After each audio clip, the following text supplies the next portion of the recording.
एक का नाम स्त्री और एक का नाम पुरुष। और उसके बाद फिर वो एक घर बनाते हैं, मिट्टी का घर बनाया, मिट्टी के खिलौने, और फिर उन्होंने मिट्टी इकट्ठी करनी शुरू की।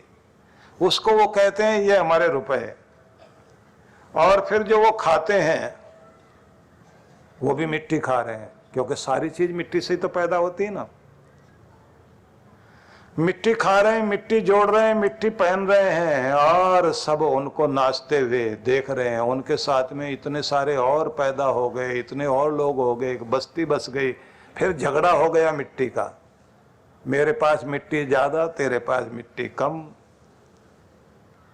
मिट्टी वाले लोग आपस में लड़ मर रहे हैं, और उसके बाद लड़ते हुए को एकदम वो कहते हैं कि फिर आई आंधी, और सारे मिट्टी के खिलौने, आंधी के साथ पड़ी बरसात, मिट्टी के खिलौने सब मिट्टी में मिल गए।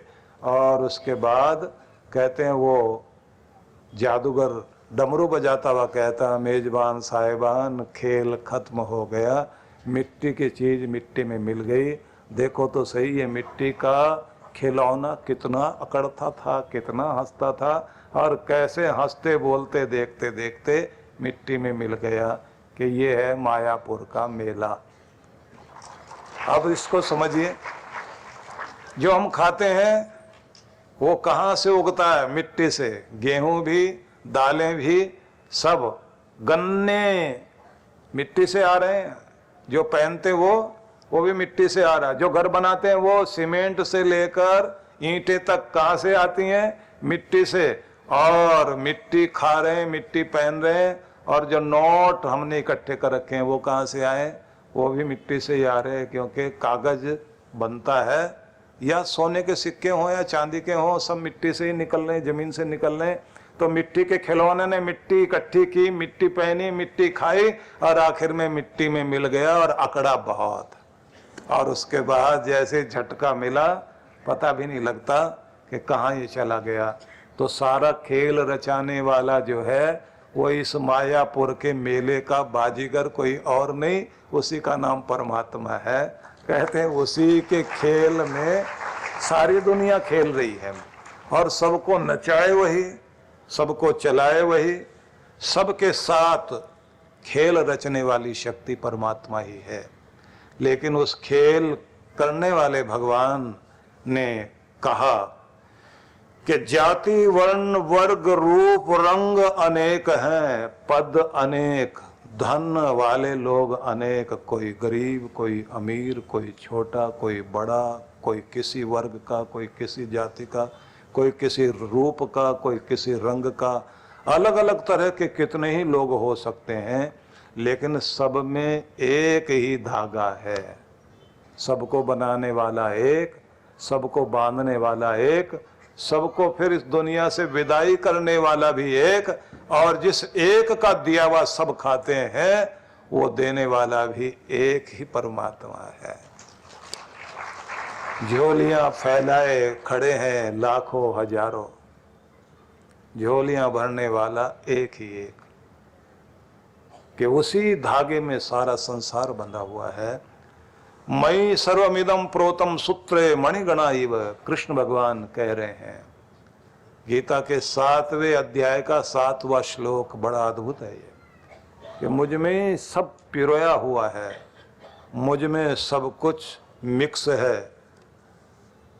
अगले श्लोक में जाएं तो ये श्लोक 7वें अध्याय का 7वां श्लोक, लेकिन 8वें अध्याय का 7वां श्लोक लेते हैं।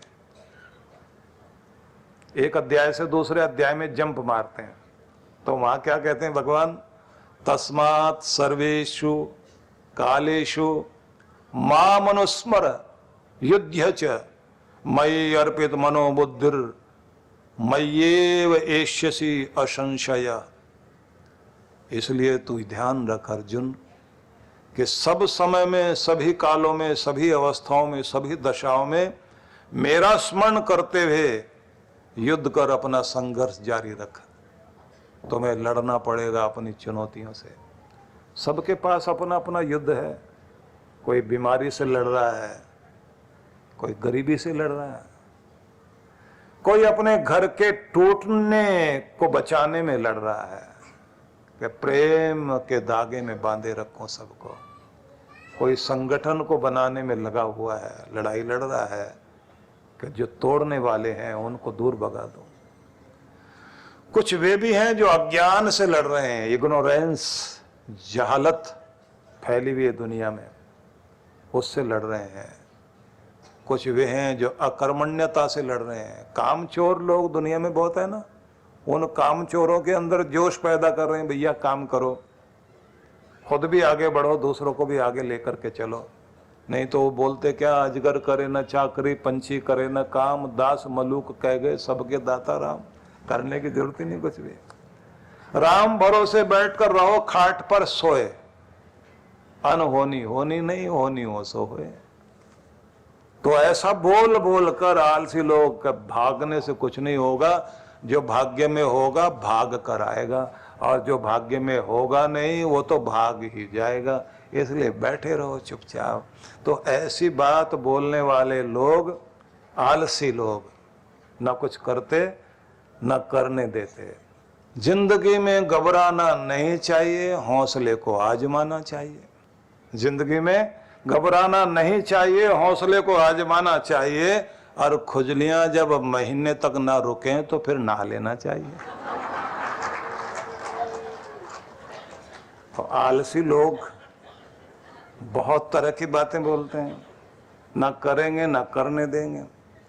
तो जिनके अंदर कर्मठता है वो बुन रहे होंगे जिंदगी को, रचनाएं कर रहे होंगे, निर्माण कर रहे होंगे, उनको सृजन में आनंद आता है।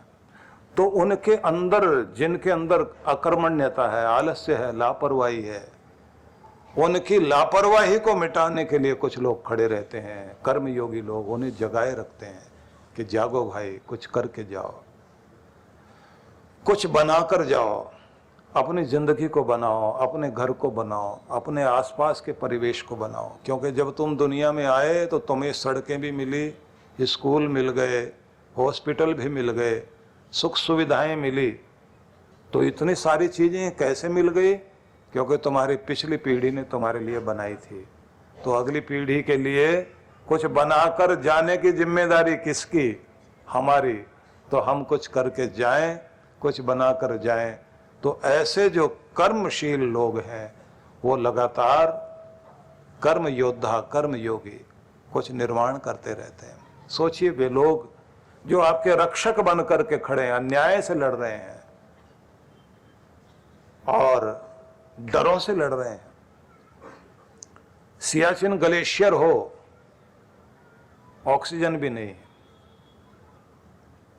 मतलब न के बराबर ऑक्सीजन जहां, और ठंड कितनी, -30, 35 और उससे भी नीचे, और बर्फ चारों तरफ। पहाड़ की चोटी पर वो जवान खड़े हैं कि कहीं इधर से दुश्मन आकर भारत में प्रवेश न कर जाए, हमारी स्वतंत्रता और हमारी जिंदगी को न छीन ले। रेगिस्तान के उस गर्म वातावरण में जो 50 डिग्री तक तापमान, और रेत जब गर्म होता है इतना भयंकर जलाता है। तेज हवाएं लू बन करके जब शरीर के आर पार चलती हों, और वहां अपने शरीर पर 20 किलो वेट बांध करके हथियार लेकर के जवान चलते हों आपकी रक्षा के लिए, या वो दलदली जमीन, कच्छ की दलदली जमीन, वहां जो आपके लिए पहरा देकर आपको सुरक्षित कर रहे हैं, जो समुद्र में लगातार पहरा दे रहे हैं, जो जंगलों में पहरा दे रहे हैं, उनके कारण ही तो आप अपने घर में दिवाली और होली मना पाते हो, उनके कारण ही तो आप सुरक्षित रह पाते हो। इसलिए उन जवानों को, जिनकी चढ़ती हुई जवानी खोज रही अपनी कुर्बानी, जलन एक जिनकी अभिलाषा, मरण एक जिनका त्योहार, नमन उन्हें 100 बार, 100 बार, 100 बार, उन्हें प्रणाम करिए। और आप पुलिस वालों को भी सिर्फ उसी रूप में देखते हैं जो थाने में है, क्योंकि खाकी वर्दी जैसे ही देखी, वो खाकी वर्दी देखते ही सर्दी लगनी शुरू हो जाती, लोगों का कांपना शुरू कर देते हैं। लेकिन अगर आप देखें तो ये जो पुलिस फोर्स में, चाहे वो सीआरपीएफ या दूसरी है, इन बेचारों के लिए तो कोई त्योहार होता ही नहीं। ये अपने घर में त्योहार मना ही नहीं पाते। इन लोगों की तो ड्यूटी लगी होती है, बंदोबस्त में लगे रहते हैं, कहीं कोई और घटना ना घट जाए, सब जगह संभालने का। आप अपने घर में आराम से बैठे हुए अपना टीवी देख रहे हैं, खाना खा रहे हैं, तो अंदर जो संभाल रहे हैं वो यही लोग हैं। आपको केवल थोड़े से लोगों के कारण ये लगता है कि पुलिस फोर्स से हमें शिकायत है, लेकिन देखा जाए वो तो 10% होंगे, लेकिन जो 90% हैं वो जो आपके लिए काम कर रहे हैं, लगातार ड्यूटी पर लगे हुए हैं। इसलिए मैं ये कहना चाहता हूं, जो भी जहां अपनी ड्यूटी देते हुए अपना कर्तव्य निभा रहा है, वो साधारण कार्य नहीं कर रहा। उसके कारण ही तो हम सुरक्षित हैं। कोई अज्ञान से लड़ेगा, कोई अन्याय से लड़ेगा, कोई अभाव से लड़ेगा, कोई आलस्य से, अकर्मण्यता से लड़ेगा। ये चुनौतियां सबके सामने हैं। कृष्ण भगवान कह रहे हैं कि एक मेरी याद, प्रभु की याद मन में रहे, दूसरा अपना कर्तव्य याद रहे, और चुनौतियों से जूझते चले जाओ। मन और बुद्धि को मुझे अर्पित कर दो, निश्चित रूप से तुम मुझे ही पालोगे, भगवान को ही पालोगे। भगवान जब ये कह रहे हैं तो कितनी अद्भुत बात है।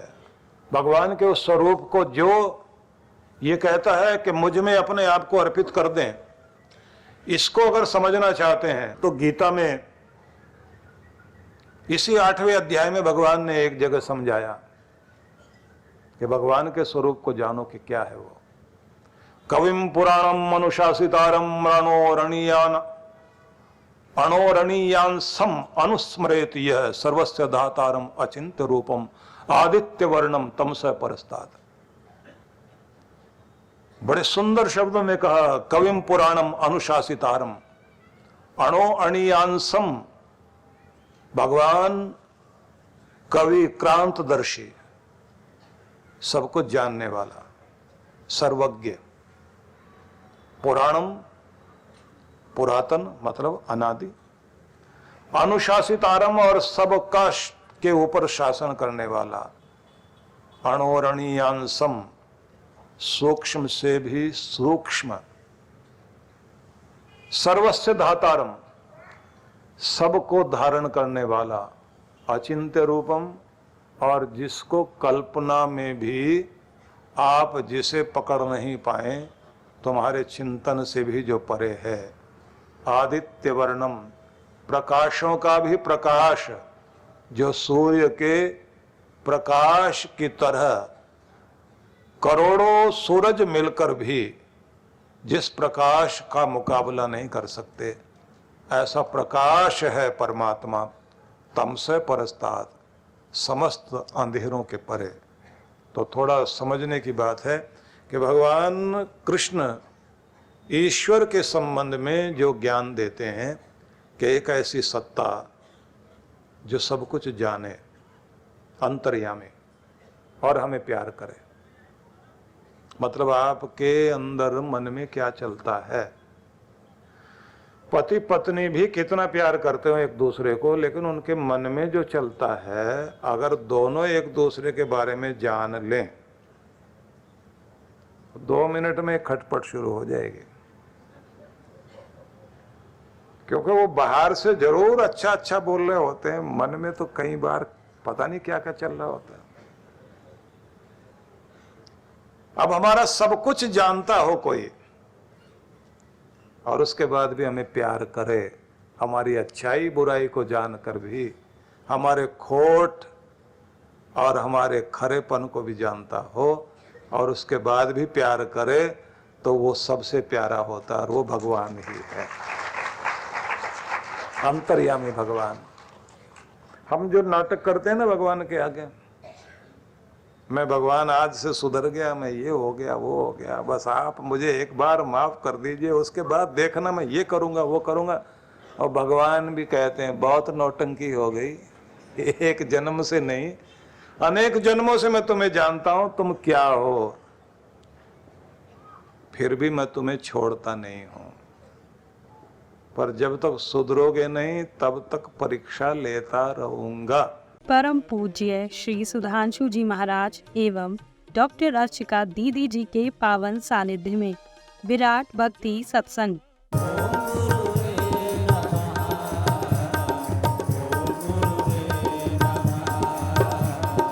दिनांक 23 से 26 नवंबर 2023।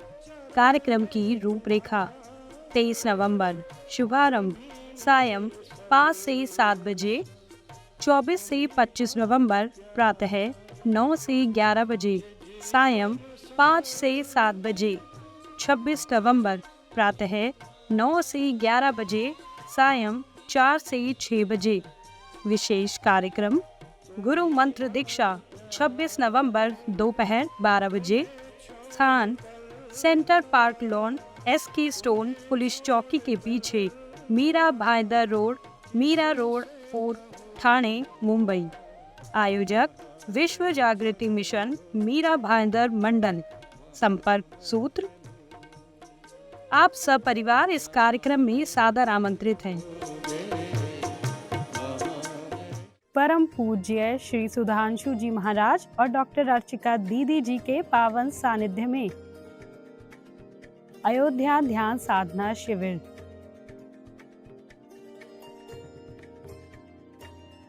दिनांक 2 से 6 दिसंबर 2023।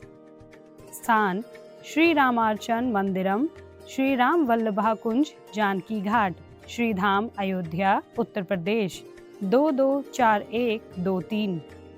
आयोजक विश्व जागृति मिशन। संपर्क सूत्र। आप सपरिवार सादर आमंत्रित हैं। अन्नपूर्णा योजना। इस योजना में आप अपने एवं अपने परिवार जनों के जन्मोत्सव, विवाह की वर्षगांठ तथा दिवंगत परिजनों की पावन स्मृति में आनंद धाम आश्रम में स्थित गुरुकुल के ऋषि कुमारों एवं वृद्धाश्रम के वृद्ध जनों को सहभोज करा सकते हैं। इस अवसर पर प्रातः गुरुकुल के ऋषि कुमारों द्वारा वैदिक मंत्रोच्चारण के साथ आपके एवं आपके परिवार की मंगल कामनाओं के निमित्त यज्ञ का आयोजन किया जाता है। यजमान की सुख, समृद्धि और दीर्घ आयु के लिए प्रार्थना भी की जाती है। दोपहर को सहभोज का आयोजन होता है।